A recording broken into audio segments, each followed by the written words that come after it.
Good morning, सुप्रभात। हम लोग आज 52nd क्लास 52वां क्लास लेकर के आपके सामने उपस्थित हैं।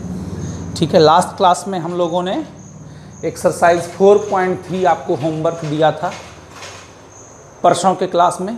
कल वो 50वां क्लास था, 51वां क्लास आनंद सर का इंग्लिश का हुआ था और आज 52वां 52nd क्लास है।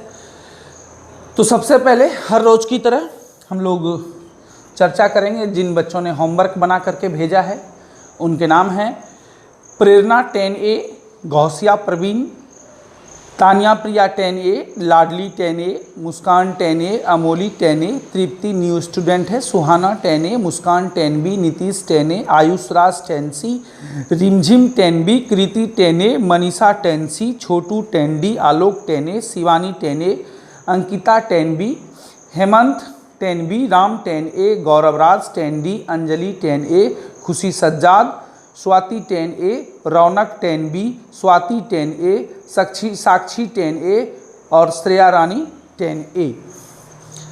चलिए, बहुत अच्छी बात है, आप लोगों ने होमवर्क भेजा और बहुत सारे बच्चों का होमवर्क, कल का होमवर्क परसों वाला इनकम्प्लीट था, इसलिए क्योंकि कुछ ने फेयर नहीं भेजा था तो कुछ ने मैथ नहीं भेजा था। मैथ तो चलिए ये पता चलता है कि मैथ नहीं बना होगा, लेकिन फेयर, वो जो न्यूमेरिकल का फेयर बोला गया था वो आपको भेजना चाहिए था पूरा।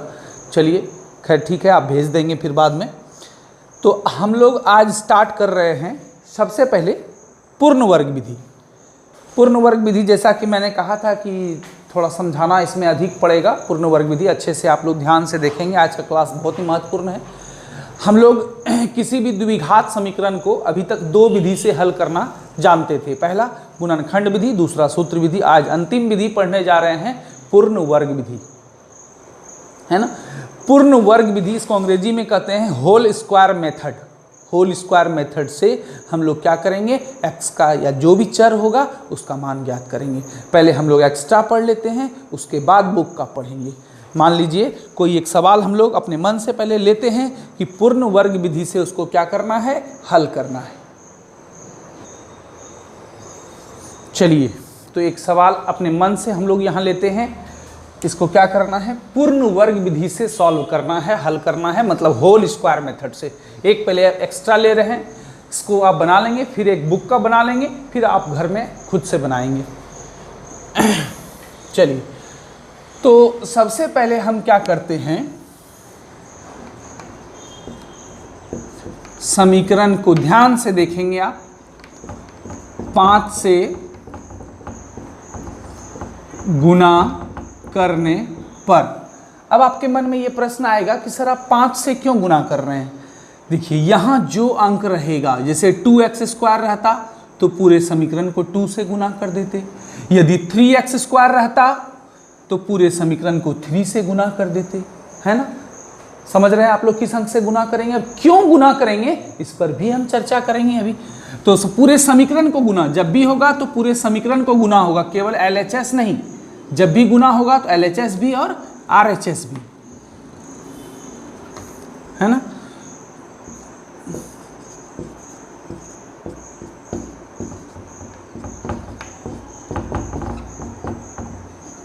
आप देख रहे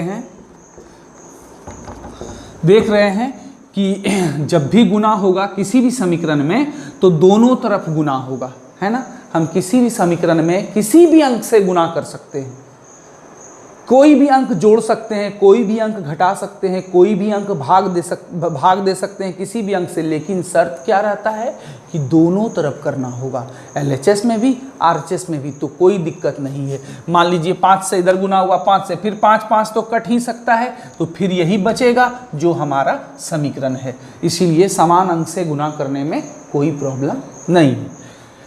तो दोनों तरफ 5 से गुना कर दिए। क्यों किए, अभी इसका जवाब हमें नहीं मिला है, बताएंगे हम आपको। 5 गुना 6x 30x, 5 गुना -8 -40, 0 × 5 0।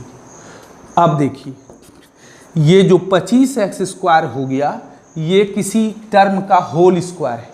आप सोचिए 25x² को हम किस अंक का होल स्क्वायर लिख सकते हैं, हम लिख सकते हैं 5x का होल स्क्वायर, है ना।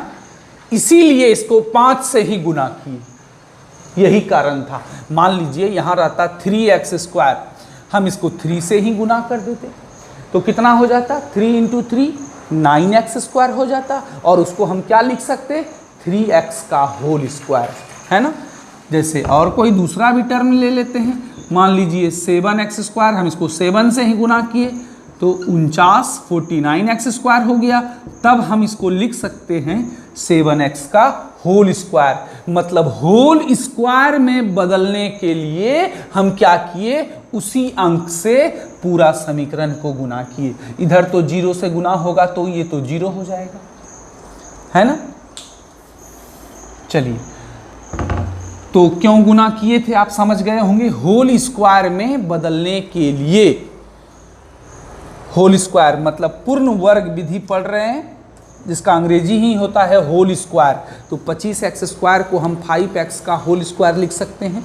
अब देखिए, यदि जस्ट इसके बाद प्लस हो और या जस्ट इसके बाद माइनस हो, दोनों का क्या अर्थ है। देखिए, जितना भी आप बनाइएगा ये विधि, ये बनेगा या तो a + b के होल स्क्वायर पे और या तो a - b के, दोनों में से कोई एक सूत्र लगेगा। इसको हम मिटा देंगे, फिर ऐसे बता रहे हैं आपको। क्या होता है, a² + b² + 2ab, या इसको आप ऐसे भी लिख सकते हैं a² + 2ab + b²। इसका सूत्र क्या होता है, a² + b² - 2ab, या हम इसको ऐसे भी लिख सकते हैं a² - 2ab + b²। एक ही बात है ना। तो या तो इस सूत्र पे बैठेगा या तो इस सूत्र पे बैठेगा। अब आपको सोचना है कि यहाँ पर कौन सा सूत्र हमको अप्लाई करना है। देखिए, जब a² के जस्ट बाद यदि प्लस हो, इसका मतलब ये सूत्र लगेगा, जस्ट बाद यदि प्लस हो, और a² के जस्ट बाद यदि माइनस हो तो इसका मतलब ये वाला सूत्र लगेगा, है ना। तो यहाँ पर क्या है, a मान लीजिए, a हम मान लिए 5x को, तो a² के जस्ट बाद यहाँ प्लस है, इसका मतलब नो डाउट कि ये वाला सूत्र अप्लाई होगा, a² + 2ab + b²। जितना भी पूर्ण वर्ग विधि हम लोग पढ़ेंगे, या तो ये सूत्र लगेगा या तो एक ये सूत्र लगेगा, एक जरूर लगेगा, है ना। यदि जस्ट बाद माइनस हो, इसका मतलब ये वाला सूत्र अप्लाई होगा, और जस्ट a² के जस्ट बाद प्लस हो, इसका मतलब 1 नंबर सूत्र अप्लाई। तो यहाँ 1 नंबर होगा अप्लाई, है ना।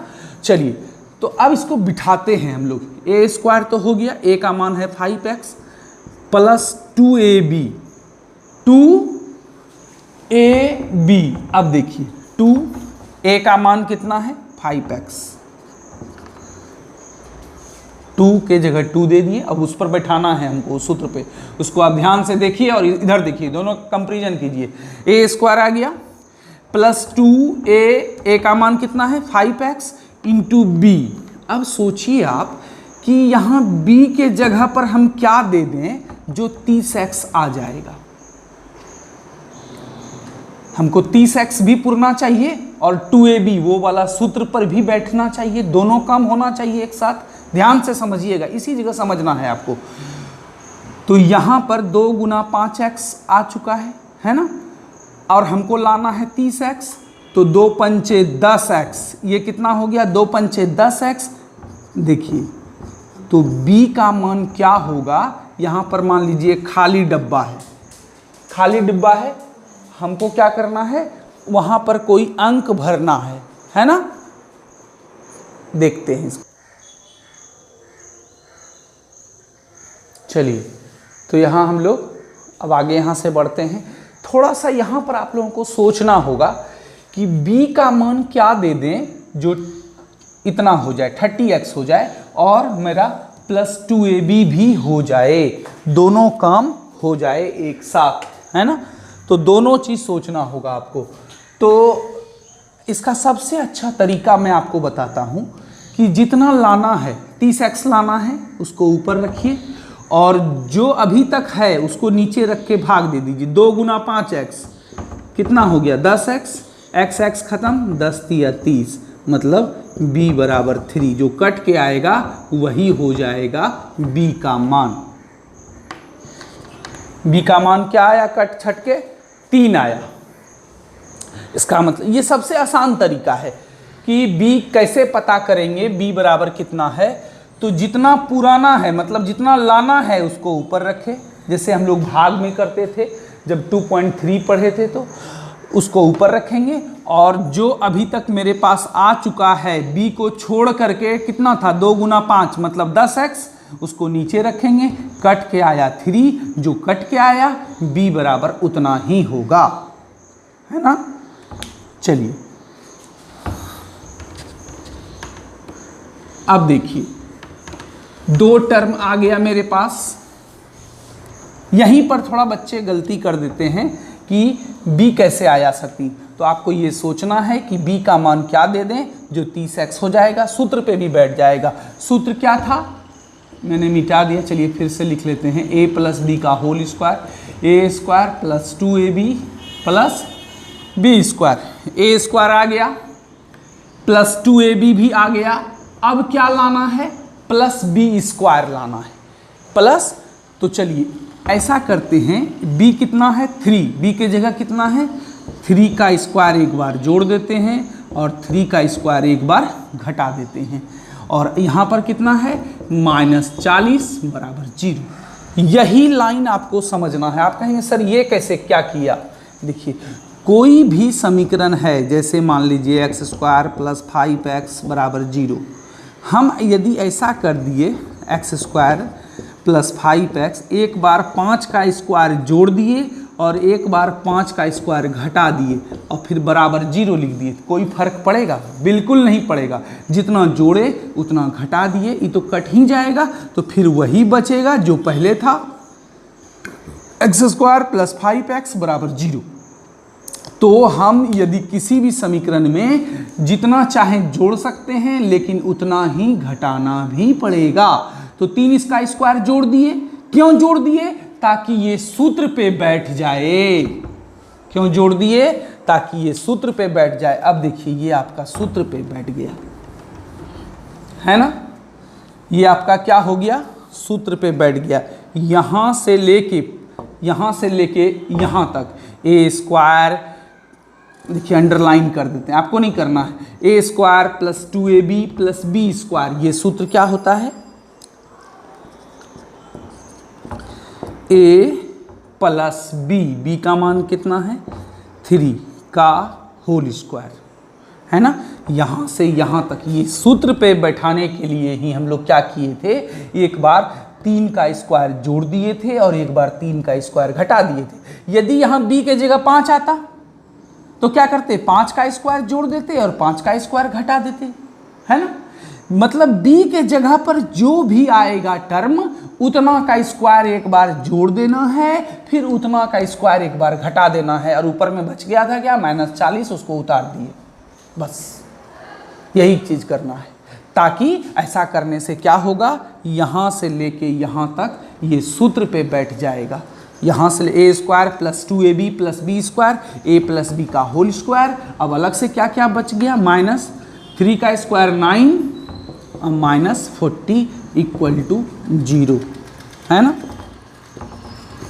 5x प्लस 3 का होल स्क्वायर -9 और -40 -49 बराबर 0, है ना। ये दोनों क्या हो गया, जुट गया समान चिन्ह में। देखिए सबसे महत्वपूर्ण लाइन था वो वाला लाइन, सबसे लंबा जो लाइन हुआ ये वाला, जिसमें हम जोड़े और घटाए। इसी लाइन में बच्चे गलती कर लेते हैं, आप लोग ध्यान रखेंगे। इसके बदले में ये हो गया, 30x के बदले में ये हो गया, बी स्क्वायर एक बार जोड़ दिए, बी स्क्वायर घटा दिए, ये कट जाएगा, -40 को यहाँ उतार दिए। और यदि थोड़ी असुविधा हो रही है तो एक बार फिर से वीडियो को बैक करके आप देख लें। चलिए यहाँ तक हो गया, 5x प्लस 3 का होल स्क्वायर -49 उधर चला जाएगा, +49। अब स्क्वायर जब उधर जाता है तो रूट हो जाता है। आप जानते हैं कि स्क्वायर को जब उधर भेजते हैं तो रूट हो जाएगा। 5x प्लस 3, अब देखिए स्क्वायर उधर चला जाएगा, रूट 49 हो गया, है ना। अब देखिए 49 का वर्गमूल +7 भी होता है, -7, किसी भी चीज़ का वर्गमूल दोनों चीज़ में होता है। जैसे 4 का वर्गमूल +2 भी -2 भी, क्यों? क्योंकि +2 का भी होल स्क्वायर करने पर +4 ही आएगा और -2 का भी होल स्क्वायर करने पर +4 ही आता है ना।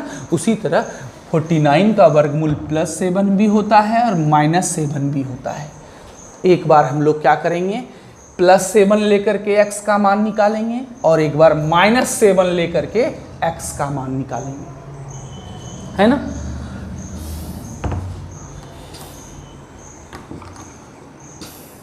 चलिए, जब 5x + 3 = +7 क्या हो जाएगा, +3 उधर गया, प्लस नहीं भी यहाँ लिखेंगे चलेगा, +3 उधर गया, -3 हो गया, 7 में 3 घटा दीजिए, 4x = 4/5। एक आंसर यहाँ से आ गया। जब 5x + 3 = -7 क्या हो जाएगा, -7 +3 उधर गया, -3 -7 -3 -10 हो गया, x = -10/5, कितना बार में कटा, 2, मतलब -2। अतः x का 2 आंसर आया, एक आंसर आया 4/5 और एक आंसर आया -2, यही आंसर है ना। देखिए किसी भी विधि से बनाइए आंसर सेम आता है। यदि आप ट्राई करना चाहें तो इस सवाल को गुणनखंड या सूत्र से भी बनाएंगे तो आंसर यही आएगा, पहला बात। दूसरा बात, इसका नाम पूर्ण वर्ग विधि क्यों पड़ा, होल स्क्वायर मेथड क्यों पड़ा, वो भी समझ लीजिए। क्योंकि यहाँ पर देखिए होल स्क्वायर में हम बैठाते हैं a² + 2ab + b² को हम क्या लिख दिए, हम a + b का होल स्क्वायर, है ना। तो ये जो होल स्क्वायर वाला वर्ड आया, तो होल स्क्वायर का मतलब ही होता है पूर्ण वर्ग, इसलिए इस विधि का नाम क्या पड़ गया, पूर्ण वर्ग। सबसे इंपॉर्टेंट लाइन ये वाला, सबसे लंबा वाला, ये आप यदि आप अच्छा से समझ गए तो फिर कहीं कोई दिक्कत नहीं। इसी को बोलते हैं पूर्ण वर्ग विधि। क्या बोलते हैं, पूर्ण वर्ग विधि। अच्छे से उतारें आप लोग इसको, बहुत इंपॉर्टेंट है पूर्ण वर्ग विधि। दिक्कत हो तो एक बार बैक जाके फिर से देख सकते हैं वीडियो को।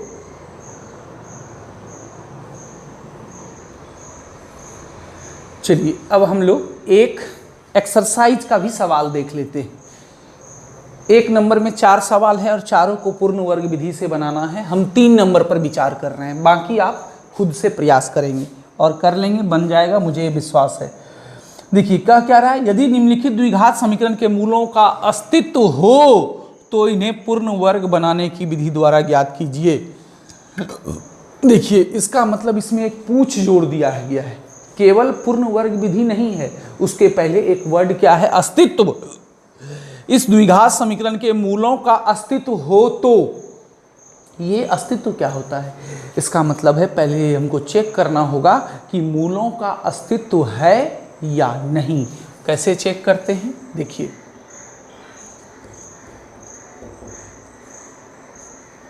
a = 4, b बराबर, पहले हम लोग क्या करेंगे, मूलों का अस्तित्व चेक करेंगे है या नहीं। यदि है तभी पूर्ण वर्ग विधि से बनाना है, क्योंकि आपके सवाल में ऐसा ही कहा गया है। और यदि अस्तित्व नहीं होगा तो उसको पूर्ण वर्ग विधि नहीं लगाना है, वहीं पर आपका काम समाप्त हो जाएगा। तो डी निकालेंगे, सब बीमारी का इलाज डी में ही छिपा हुआ है। चलिए b² - 4ac, a का मान 4, c का मान 3, कितना हो गया, 4√3 का होल स्क्वायर का मतलब हम इसको 2 बार गुना करेंगे, 4√3 गुना 4√3 कोई भी चीज़ का होल स्क्वायर का मतलब यही होता है, उसको 2 बार गुना करना। 50 का होल स्क्वायर मतलब 50 गुना 50 2 बार। अब देखिए 4 गुना 4 कितना हो गया 16, √3 गुना √3 गुना होगा तो 3 हो जाएगा। कैसे होगा 3? तो √3 √9 और 9 का वर्गमूल 3, इसलिए डायरेक्ट हम लोग लिख देते हैं 3। 16 गुना 3 48 48। ठीक, अब इस तीनों को गुना कीजिए, 4 × 4 16, 16 3 जा 48, 48 में 48 चला गया 0। देखिए यदि d का मान 0 से बड़ा या बराबर आता है तो मूल वास्तविक होता है। आपने पढ़ा है ना, बस मूल वास्तविक है मतलब मूलों का अस्तित्व है। और यदि d का मान माइनस में आ जाता, कैसे आ जाता? माइनस में, ऋणात्मक, तो d <0, इसका मतलब मूलों का अस्तित्व नहीं है, सीधा सीधी। लेकिन यहाँ 0 है तो है, 0 से बड़ा है उसमें भी है, लेकिन 0 से छोटा मतलब माइनस में होता तो नहीं है। तो यहाँ पर क्या लिखेंगे? चूंकि d = 0, अतः दिए गए द्विघात समीकरण के मूलों का अस्तित्व है ना। यदि माइनस में आता तो केवल लिख देते, क्या लिखते? चूंकि d < 0, अतः दिए गए द्विघात समीकरण के मूलों का अस्तित्व नहीं है, और उसके आगे कोई काम नहीं करते, पूर्ण वर्ग विधि भी नहीं लगाते। लेकिन चूंकि यहाँ मूलों का अस्तित्व है, इसका मतलब अब यहाँ पर काम आपका बढ़ गया है ना। बढ़ गया मतलब बनाना है इसको। नाउ समीकरण क्या है? समीकरण को उतार लेते हैं।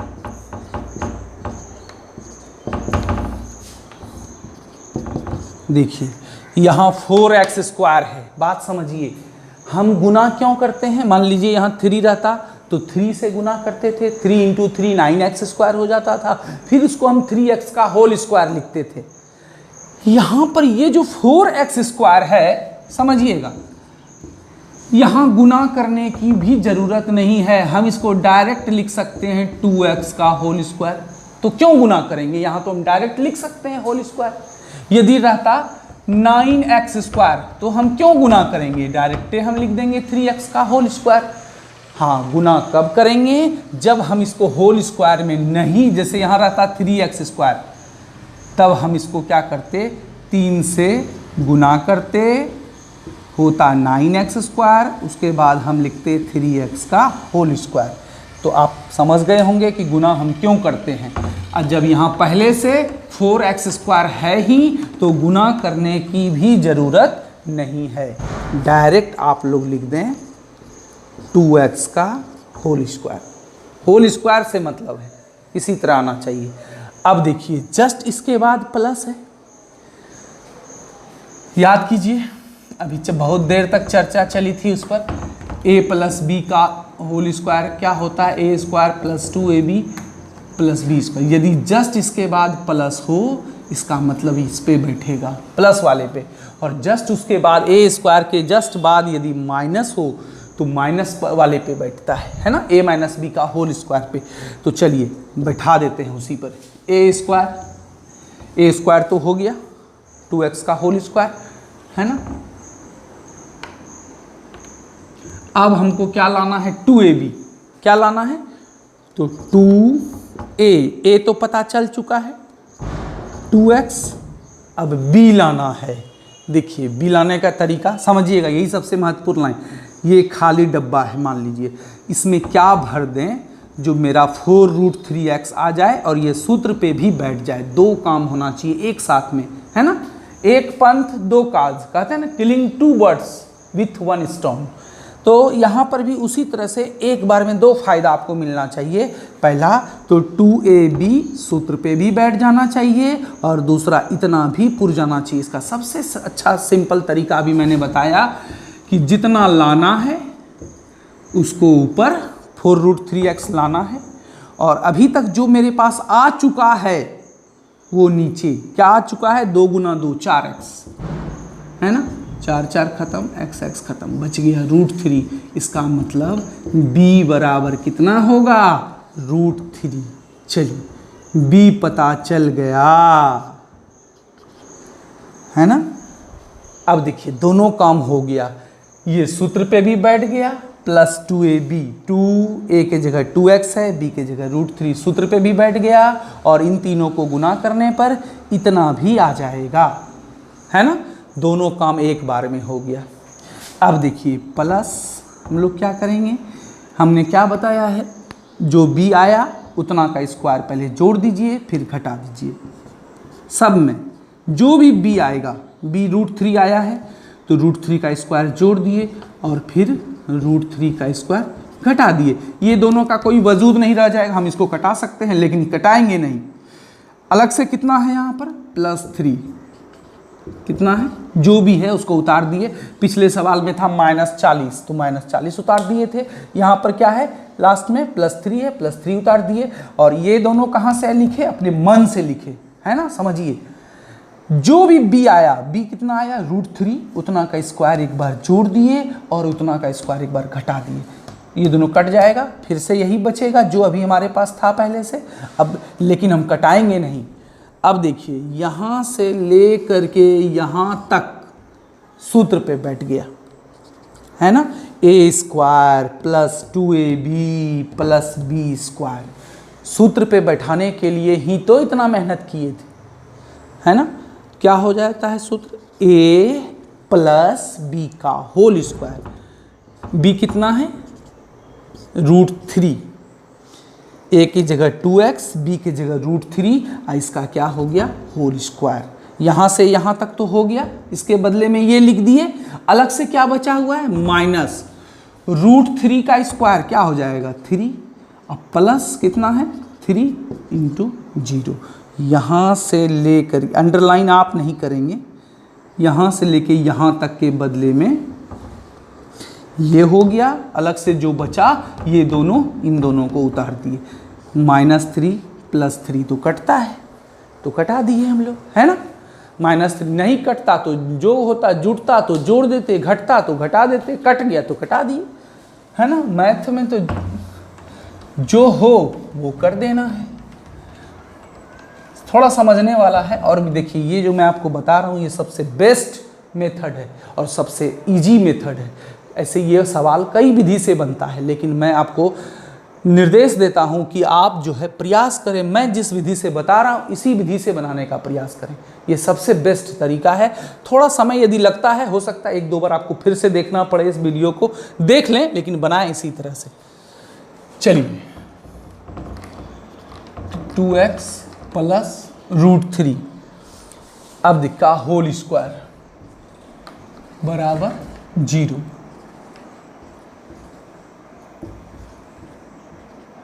स्क्वायर जब उधर जाएगा तो रूट हो जाएगा, ये तो नहीं है, आप लोग जानबे करते हैं।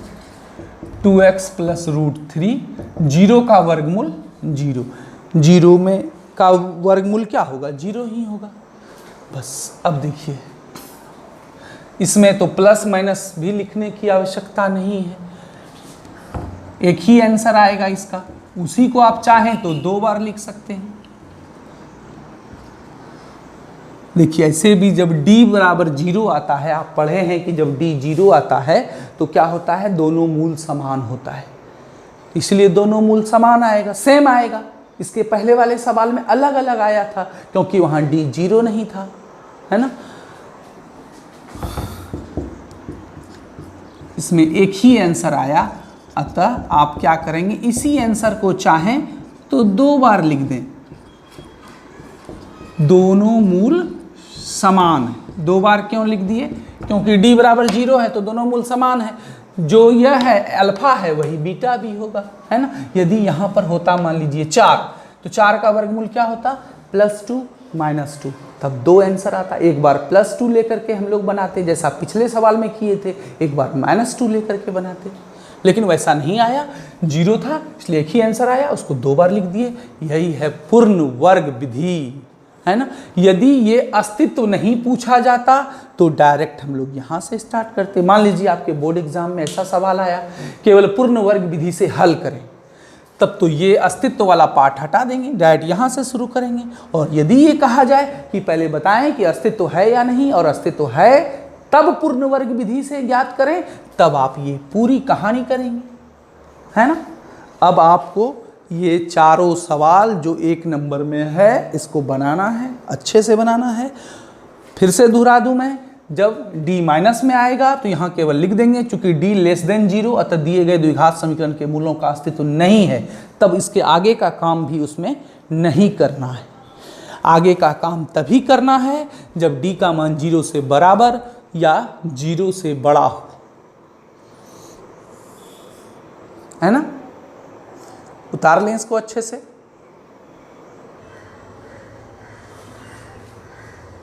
चलिए अब हम लोग एक और सवाल देख लेते हैं इसी चैप्टर का 4.3 का 5 नंबर। एक क्लास टेस्ट में शेफाली के गणित और अंग्रेजी में प्राप्त किए गए अंकों का योग 30 है। शेफाली नाम की एक लड़की है ना। शेफाली द्वारा गणित और अंग्रेजी में प्राप्त किए गए अंकों का योग कितना है? 30 है। माना शेफाली द्वारा गणित में प्राप्त अंक बराबर x। देखिए यही दूसरा सवाल रहता यदि दो चर वाले में, दो चर वाला जब x y पढ़ रहे थे 3.1 से 3.6 के बीच, तो हम लोग मान लेते कि माना गणित में उसने x अंक प्राप्त किए और अंग्रेजी में y। लेकिन नहीं, चूंकि द्विघात समीकरण वाला चैप्टर पढ़ रहे हैं इसलिए हम लोग इसमें प्रयास करते हैं कि एक ही चर माने। तो माना कि गणित में उसने x अंक प्राप्त किए, इसलिए शेफाली, है ना। चलिए, इसलिए शेफाली द्वारा अंग्रेजी में प्राप्त किए गए अंक कितने होंगे? दोनों का जोड़ है 30, है ना। आप सोचिए कि एक लड़की है शेफाली, उसने गणित और अंग्रेजी में मिला के 30 अंक, 30 नंबर लाए, है ना। तो यदि हमको 30 नंबर लाए, यदि 30 में हम क्या करें, किसी भी एक सब्जेक्ट का घटा दें तो दूसरे सब्जेक्ट का नहीं निकल जाएगा, है कि नहीं। तो हम लोग क्या करते हैं, टोटल कितना है 30, इसमें गणित वाला घटा देते हैं। गणित कितना x, तो गणित घट जाएगा टोटल में, तो अंग्रेजी का निकल जाएगा, है ना। इसको आप अपने ऊपर भी लेके चल सकते हैं। किसी आप ही मान लीजिए हैं, आपको 30 अंक मिले गणित और अंग्रेजी मिला करके वीकली टेस्ट में या इंस्टीट्यूट के टेस्ट में, ठीक है। 30 टोटल 30 है, और मान लीजिए आपको पता चला कि 17 नंबर आपका है गणित में, तो अंग्रेजी में क्या होगा, टोटल 30 में 17 घटा लीजिए, 13 बचा, वो हो जाएगा अंग्रेजी का मार्क्स। तो वही यहाँ किए हैं, टोटल में गणित का घटा दिए तो अंग्रेजी का निकल गया।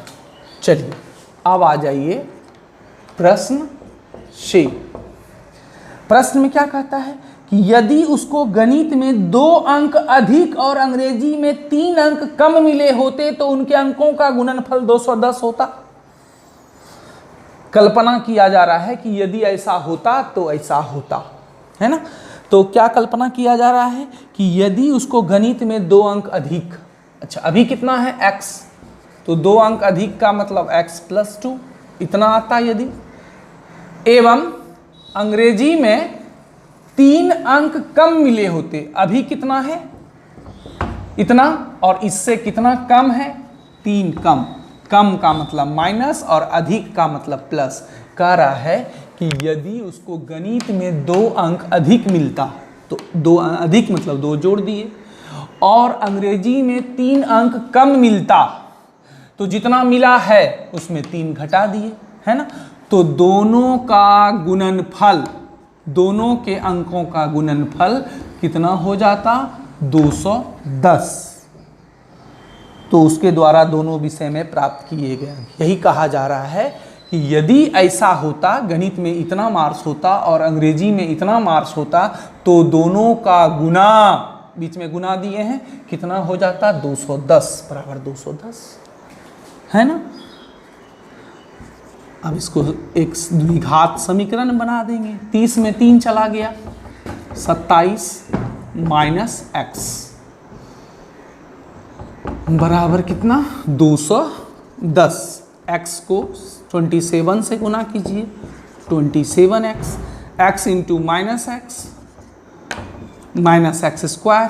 पहले क्या कि x को इन दोनों से गुना कर दिए, अब +2 को इन दोनों से गुना करेंगे। जैसा कि आप लोग जानते हैं 2 इंटू 27 कितना हो गया 54, plus into minus 2 into x 2x, है ना, बराबर कितना 210। सबसे पहले स्क्वायर वाले को लिख लेते हैं, एक्स स्क्वायर, है ना। 27x है प्लस में और 2x है माइनस में, विपरीत चिन्ह में घटेगा। 27x में 2x चला गया, कितना हो गया 25x, प्लस कितना 54 बराबर 210। आप चाहें तो 210 को इधर भी बुला सकते हैं, चलिए बुला लेते हैं। प्लस 210 इधर आएगा, माइनस 210 हो जाएगा, बराबर कितना 0, minus x square plus 25x। अब 54 में 210 को घटा दीजिए, या 210 में 54 घटा दीजिए, क्योंकि विपरीत चिन्ह में घटता है। 10 में 4 गया 6, यहाँ कितना बचा 20, 20 में 5 गया 15। अब बड़ा का चिन्ह माइनस इक्वल टू 0, है ना। अब आप यदि चाहें तो शुरू का माइनस ख़त्म भी कर सकते हैं, वो आपकी मर्जी है, नहीं भी कर सकते हैं। यदि आपको शुरू में माइनस ख़त्म नहीं करना है, डायरेक्ट यहाँ से x का मान निकाल दीजिए आप, है ना। और यदि करना है तो -1 या कॉमन ले लीजिए, एक्स स्क्वायर प्लस 25x में जब -1 से भाग देंगे तो क्या होगा -25x, माइनस 156 में -1 से भाग देंगे तो कितना हो जाएगा प्लस 156 बराबर 0। X square minus 25x plus 156, 0 by कितना -1, है ना। तो डायरेक्ट भी हम इसको लिख सकते हैं 0, 0 में तो किसी भी चीज़ से भाग देंगे तो 0 हो जाएगा। तो ये डायरेक्ट आप लिखिए इसको 0, कोई दिक्कत नहीं। अब देखिए एक द्विघात समीकरण बन गया, है ना। अब यहाँ से आप क्या करेंगे, x का वैल्यू निकालेंगे। आप जानते हैं या तो गुणनखंड से निकालिए या सूत्र से, पूर्ण वर्ग विधि बड़ा है इसलिए उससे मत निकालिए। तो x का जब मान निकालिएगा तो एक आंसर आएगा 13 और एक आएगा 12, 13 और 12, है ना। आप सोचिएगा सर आप कैसे निकाल लेते हैं मुँह से, देखिए वो एक्सपीरियंस है। आप भी कुछ दिन जब पढ़िएगा, क्लास कीजिएगा, कोई भी समीकरण आप देखते ही आंसर बता दीजिएगा, है ना। कहा गया है experience makes a man perfect. तो कुछ दिन आप भी बनाइए, प्रयास कीजिए, आप भी करने लगिएगा। चलिए, तो x का 2 आंसर आया, एक 13 और एक 12, दोनों ही प्लस में है ना। दोनों प्लस में है, इसका मतलब दोनों संभव है। जब x बराबर, पहला वैल्यू लेके चलते हैं 13, जब x का मान 13 तो शेफाली द्वारा गणित में प्राप्त अंक 13, x क्या माने हैं गणित में प्राप्त अंक, एवं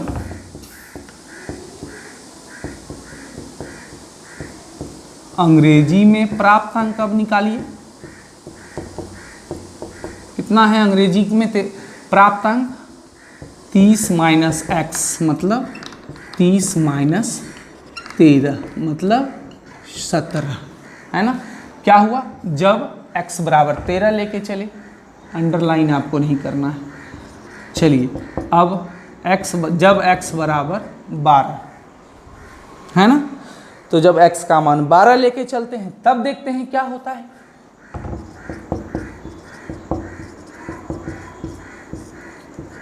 शेफाली द्वारा गणित में प्राप्त अंक बराबर x बराबर 12, इसलिए यहाँ इसलिए कर सकते हैं। अंग्रेजी में प्राप्त अंक कितना है? 30 माइनस x मतलब 30 माइनस 12 मतलब 18। देखिए 2 आंसर आया और दोनों ही पॉसिबल है, संभव है, क्योंकि यहाँ कोई माइनस नहीं आया था, है ना। यदि शेफाली गणित में 13 नंबर लाती है तो अंग्रेजी में 17 लाई होगी। एक आंसर ये है, और दूसरा आंसर है यदि शेफाली गणित में 12 नंबर लाई होगी तो अंग्रेजी में 18 नंबर है इसको, है ना। अब यही चीज को आप भाषा में लिख दीजिएगा, इधर लिख देते हैं। चलिए आज का क्लास फिर लंबा होता जा रहा है, मैथ है इसलिए थोड़ा लंबा होगा ही, थोड़ा आपको भी समय देना होगा।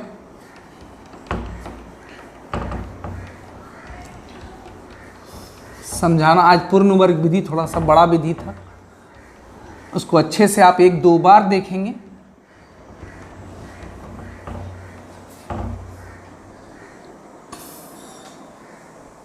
चलिए तो भाषा में क्या लिख दीजिए, अतः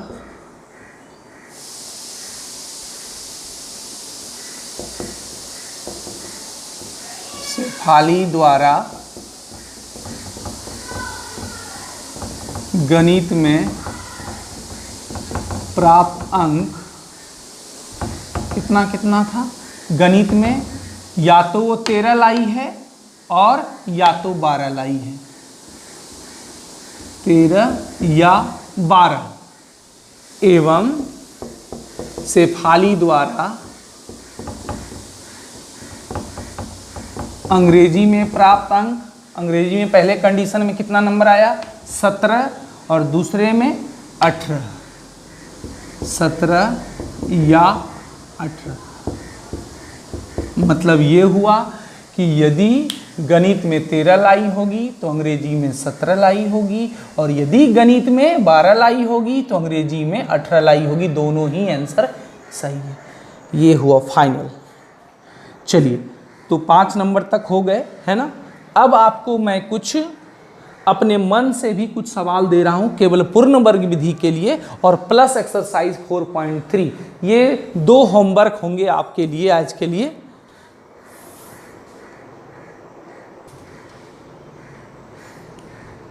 ये रहा आपका आज का होमवर्क, है ना। इसको क्या करना है? पूर्ण वर्ग विधि से हल करें यदि मूलों का अस्तित्व हो। मतलब पहले आपको चेक करना है मूलों का अस्तित्व है या नहीं, मतलब डी निकालना होगा, है ना। उसके बाद फिर आप पूर्ण वर्ग विधि से इसको बनाएं। यदि मूलों का अस्तित्व नहीं हो तो वहीं पर छोड़ दें। ये 7 सवाल है ना। और प्लस एक्सरसाइज 4.3 पूरा विथ एग्जाम्पल 1 से लेके जहां तक बना सकें। 11 सवाल है एक्सरसाइज में। अब तो 1 नंबर भी बनाएंगे पूर्ण वर्ग विधि वाला, प्लस एग्जाम्पल में भी जो भी सवाल है। आप ये ना सोचें कि सर होमवर्क ज़्यादा दे रहे हैं, है ना। थोड़ा मेहनत करना होगा आपको, है ना। आपको भी मेरे साथ मेहनत करना होगा, और आप कर भी रहे हैं, ऐसा नहीं है कि आप नहीं कर रहे हैं, अच्छा मेहनत कर रहे हैं। तो इसको आप लोग बनाएंगे अधिक से अधिक। यदि नहीं बने तो आगे बढ़ जाएंगे, है ना। मान लीजिए आप बचपन में गिर जाते थे तो क्या करते थे? फिर आप वापस आ जाते थे? नहीं, गिर के फिर उठते थे, फिर आगे बढ़ते थे। बस वही चीज़ आपको याद रखना है। यदि कोई सवाल नहीं बन रहा है तो निराश हो ना हो, नहीं बन रहा है, थोड़ा समय दिए, नहीं बना, आगे बढ़ गए, फिर दूसरा सवाल बनाएंगे, तीसरा सवाल बनाएंगे, चौथा सवाल बनाएंगे। इस तरह से आप बनाएं। हो सकता है कि एक्सरसाइज में, एग्जाम्पल में, या ये 7 सवाल में इसमें से कोई सवाल नहीं भी बने। नहीं बने तो आप आगे ज़रूर बढ़ें, निराश ना करें अपने आप को, है ना। तो ये आपका होमवर्क है, थोड़ा मेहनत करें। कुछ कुछ है दमदार सवाल है इसमें भी, लेकिन आप बनाएंगे तो हो जाएगा। चलिए आज हम लोग आज का क्लास समाप्त करने जा रहे हैं। अच्छे से रहें, अपना ख्याल रखें, अपने मम्मी पापा का ख्याल रखें, अपना बहुत ख्याल रखें। धन्यवाद।